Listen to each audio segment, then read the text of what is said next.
Lecture number 2 के साथ। In this lecture we need to understand what is religion, what religion is all about. ठीक है, we need to understand what is religion. Religion किस बला का नाम है, we need to understand this thing. ठीक है, शुरू में हम जाएंगे कॉन्सेप्चुअल, ठीक है, कॉन्सेप्ट्स को कवर अप करते हुए जाएंगे, देन हम मूव करेंगे ऐसे टाइप क्वेश्चंस को एनालाइज करने के लिए। 35 मार्कर्स में होता ये है कि देखो एग्जामिनर कोई छोटा मोटा सवाल नहीं पूछेगा तुमसे। एग्जामिनर मजबूर है बेचारा कि वो तुमसे ऐसा सवाल पूछे जिसमें कम से कम 3-4 यूनिट्स इन्वॉल्व हो रहे हो। समझ रहे हैं मेरी बात? ठीक है, सो एक्चुअल के अंदर हम सबसे पहले कॉन्सेप्चुअल चीज़ों की तरफ आगे बढ़ेंगे। ठीक है, रिलीजन की डेफिनेशंस की तरफ आगे बढ़ेंगे, फिर रिलीजन के पर्सपेक्टिव्स की तरफ आगे बढ़ेंगे। ठीक है, and then we talk about secularisation and other stuff. सबसे पहले तो हम रिलीजन को अंडरस्टैंड कर लेते हैं। ठीक है, देखिए रिलीजन के बारे में कहा जाता है it is a belief system. क्या कहा जाता है बेटा? इट्स अ, ठीक है, जिसको हम आइडियोलॉजिकल एक्सप्लेनेशन भी कहते हैं कि भाई आइडियोलॉजी क्या होती है बेटा? आइडियोलॉजी एक ऐसी चीज होती है, it's a mature form of belief. ठीक है, it's a combination of sets of belief, यानी कि बहुत सारे बिलीफ मिलकर एक आइडियोलॉजी बनाते हैं। ठीक है, अब देखो हमारे पास रिलीजन के हवाले से मल्टीपल तरह के बिलीफ आते हैं। एक होते हैं मोनोथीस्टिक बिलीफ, जिसको कहते हैं बिलीफ ऑन वन गॉड।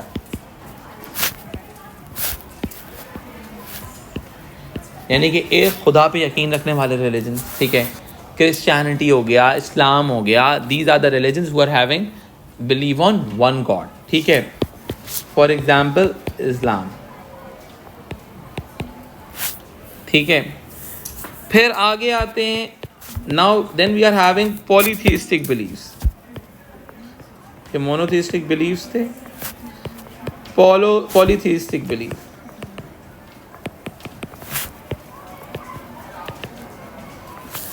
ये कौन से हैं? Beliefs on many God.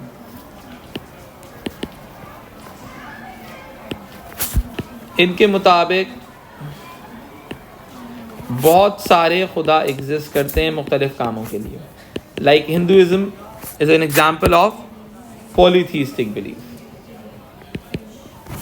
ठीक है, afterwards we are having some belief system in terms of non theistic belief,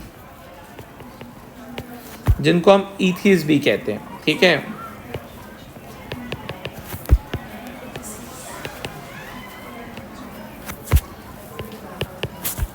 सही है। इनके मुताबिक there is no God, nature runs by its own self.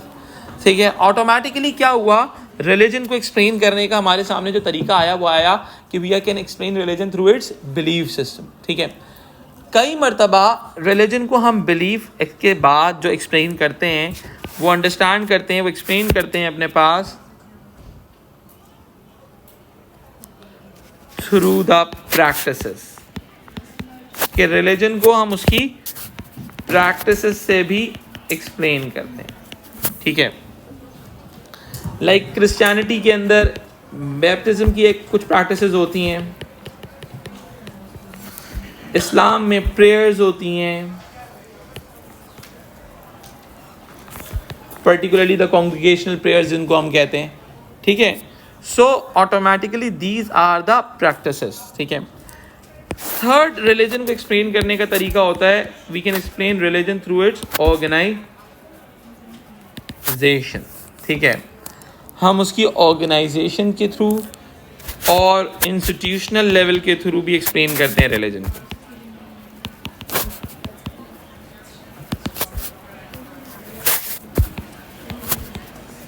Explanation के रिलीजन को जो है हम थ्रू ऑर्गेनाइजेशन या फिर किसी इंस्टीट्यूशन के तौर पे एक्सप्लेन करते हैं, जिसको हम कहते हैं लाइक जुडिज्म हो गया,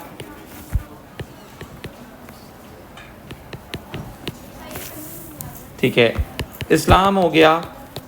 अगर मैं आपसे पूछूं रिलीजन का मतलब क्या है, आप बोलेंगे कि भाई religion is all about my religion, like Islam, like Hinduism. ठीक है, this is a third form of explanation, am I right?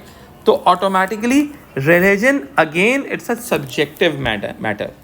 जब सब्जेक्टिव मैटर होता है दुनिया के अंदर तो उसको एक तरीके से नहीं एक्सप्लेन किया जाता, उसको मल्टीपल तरीके से एक्सप्लेन करने की कोशिश की जाती है। समझ में आई बात? तो यहाँ पर भी यही है कि रिलीजन को एक तरफ आप बिलीफ सिस्टम के थ्रू एक्सप्लेन कर रहे हो, फिर आप प्रैक्टिसेस के थ्रू एक्सप्लेन कर रहे हो, रिलीजन को उसकी इंस्टीट्यूशन के तौर पे एक्सप्लेन कर रहे हो। देखिए दुनिया में एक कांस्टेंट डिबेट चल रही है कि there is a constant decline in the practices of religion, there is a constant decline in the practices of religion. की प्रैक्टिसेस में कांस्टेंट डिक्लाइन आ रहा है दुनिया के मुताबिक, सही है।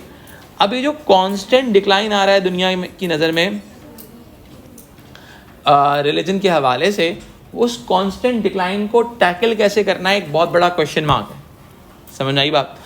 अब वो decline in the form of believes भी आ सकता है, in the form of practices भी आ सकता है, in the form of institutions भी आ सकता है, ठीक है, कि वो इंस्टीट्यूशनल पावर रही है रिलीजन के पास या इंस्टीट्यूशनल पावर नहीं रही, ठीक है।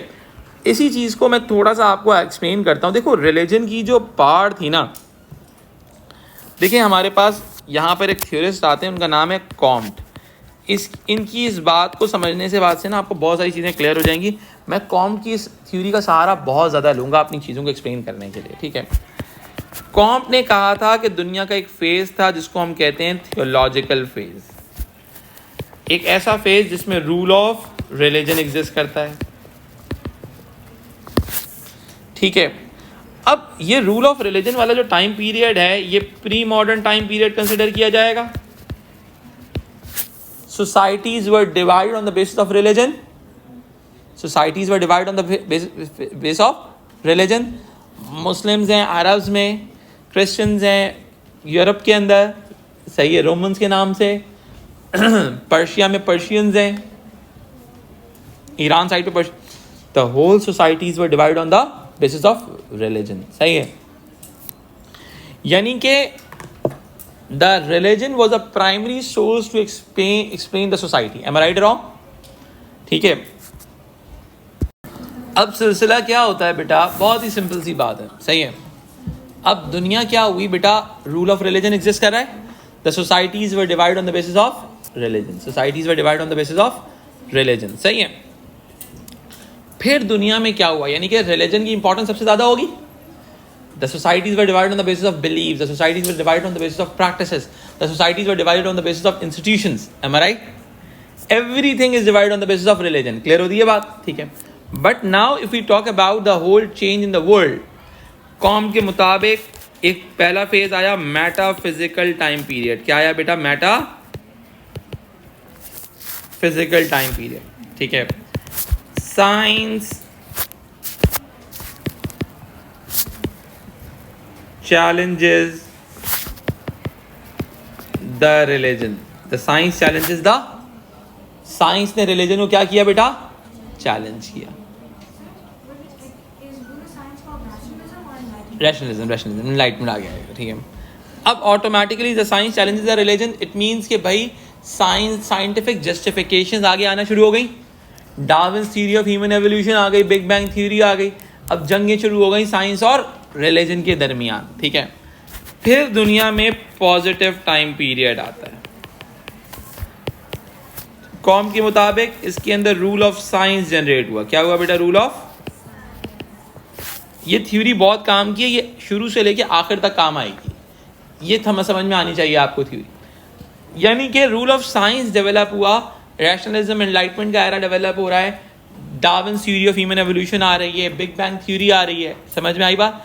तो रिलीजन की जो इंपॉर्टेंस होगी सोसाइटी में वो रिड्यूस हो जाएगी, रिलीजन के फंक्शंस रिड्यूस हो जाएंगे, रिलीजन के फंक्शंस रिड्यूस हो जाएंगे। अब मैं इस कहानी को, इस बात को बस अपने जहन में रखना, ये आपको आनी चाहिए, ठीक है।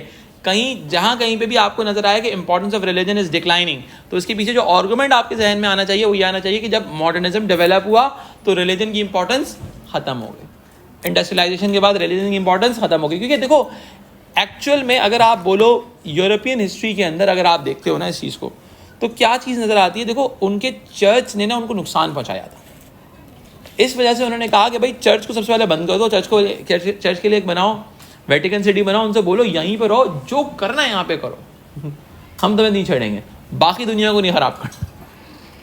समझ में आई बात? ठीक है। तो अब ऑटोमेटिकली ये चीज़ डेवलप हुई है कि भाई दुनिया में उन्होंने कहा भाई actually church was dictating the whole mechanism, whole world, whole governments, am I right? उनके उस दौर की स्टैब्लिशमेंट चर्च था। बादशाह की हर हुकूमत को हुक्म को सेकंड करने की पावर किसके पास थी? चर्च के पास थी। ठीक है।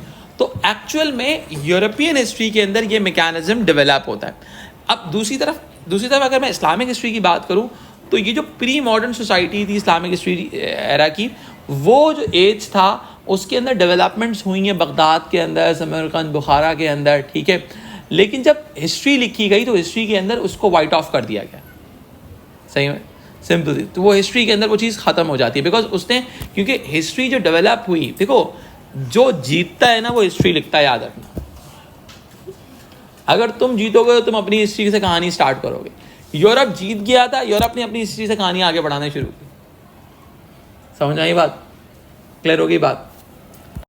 देखिए एक बहुत बड़ी वजह यह है कि आज भी दुनिया के कंजर्वेटिव्स जो हैं, ठीक है, कंजर्वेटिव साइंस को इसीलिए पसंद नहीं करते, साइंस उनकी हुकूमत को खा गया है।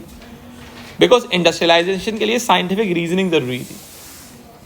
सही है। जब से दुनिया में कैमरा आया है, मौलाना साहब की जो हो गए या फिर दुनिया के जितने भी रिलीजियस क्लरिक्स हैं उनकी करामात ख़त्म हो गई हैं, मौज़े ख़त्म हो गए, मेरिकल्स ख़त्म हो गए। सही है। क्योंकि कैमरा जो था सारी चीज़ें बता देता है, भाई ये तो टोपी ड्रामा है। ठीक है। तो ऑटोमेटिकली होता यह है कि साइंटिफिक रीजनिंग ने रिलीजियस रीजनिंग को अंडरमाइन कर दिया। समझ आई बात? और दुनिया के अंदर एक new form of era, new form of enlightenment, new form of knowledge create हो गया कि दुनिया साइंटिफिक रीजनिंग और लॉजिक मांगने लगी। इसी वजह से रिलीजन की जो इंपॉर्टेंस थी सोसाइटी में वो डिक्लाइन के शिकार हो गई। रिलीजन के जो फंक्शंस थे उसके डिक्लाइन का शिकार हो गए। ठीक है। अब मैं और आगे जाता हूं, थोड़ा डिटेल में जाता हूं। ठीक है। The question is how to define religion. इस बात को जरा समझना पड़ेगा आपको। ठीक है।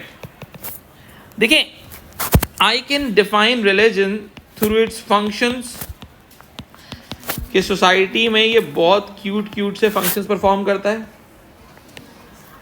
दूसरी तरफ I can explain religion through its believes. ये एक दो बेसिक आइडियाज आ जाते हैं डेफिनेशन ऑफ रिलीजन के हवाले से। अब फंक्शंस क्या हैं रिलीजन के? सोशल कंट्रोल डेवलप करेगा रिलीजन, औकात में रखेगा लोगों को। सोशल सॉलिडारिटी डेवलप करेगा, लोगों के अंदर यूनिटी पैदा करेगा, लोगों को एक सेकेंडरी सोशलाइजेशन प्रोवाइड करेगा, लोगों को बताएगा what to do and what not to do. समझ में आई बात? These are the core functions of society. Am I right? सही है। अब दूसरी तरफ क्या है? बिलीफ। क्या है बेटा? बिलीफ। सही है कि आई can explain religion through its belief system, through its belief system. Belief towards the God,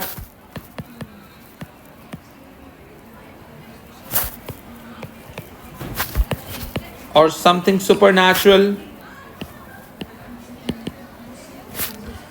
destiny। ठीक है। अच्छा अब देखो automatically believe towards social order,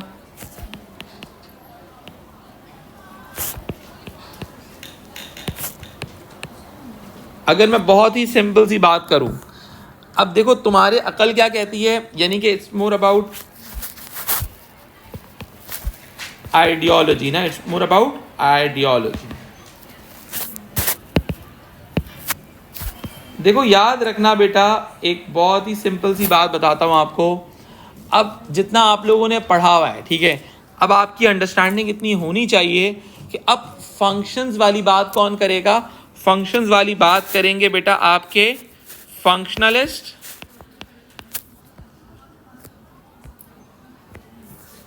functions वाली बात करेंगे आपके फंक्शनलिस्ट।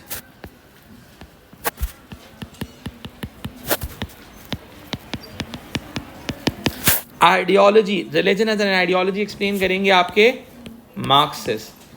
अब इनके नज़दीक religion is a name of ideology जो दुनिया के अंदर आपको एग्जिस्टिंग मैकेनिज्म से जोड़ के रखती है, एग्जिस्टिंग मैकेनिज्म से जोड़ के रखती है। अब इस फंक्शंस वाली एक्सप्लेनेशन को हम कहते हैं इंक्लूसिव डेफिनेशन।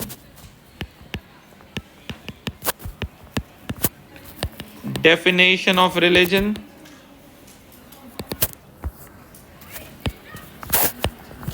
अब ये लोग जो हैं इंक्लूसिव डेफिनेशन वाले, वो कहते हैं what religion does, they explain religion in the form of what religion does for individual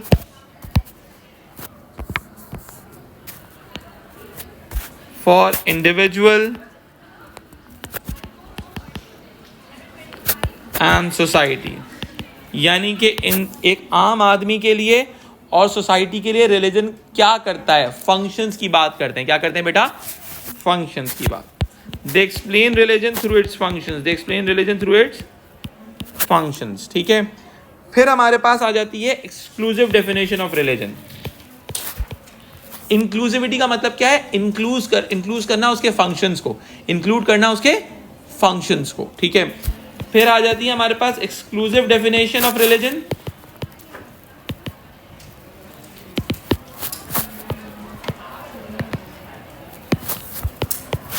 what religion means for, ये कहते हैं what religion means for individual and society. यानी कि रिलीजन के मानी क्या हैं लोगों के लिए। ठीक है, they talk about the believes of religion, कि भाई रिलीजन के बिलीव्स क्या हैं इंडिविजुअल और सोसाइटी के लिए। रिलीजन के बिलीव्स क्या हैं इंडिविजुअल और सोसाइटी के लिए। They explain religion through its functions, through its believes, belief mechanism के थ्रू एक्सप्लेन करते हैं रिलीजन के फंक्शंस को। Now we are moving forward with lecture number 3, and in today's lecture we are going to explain the ways to define religion.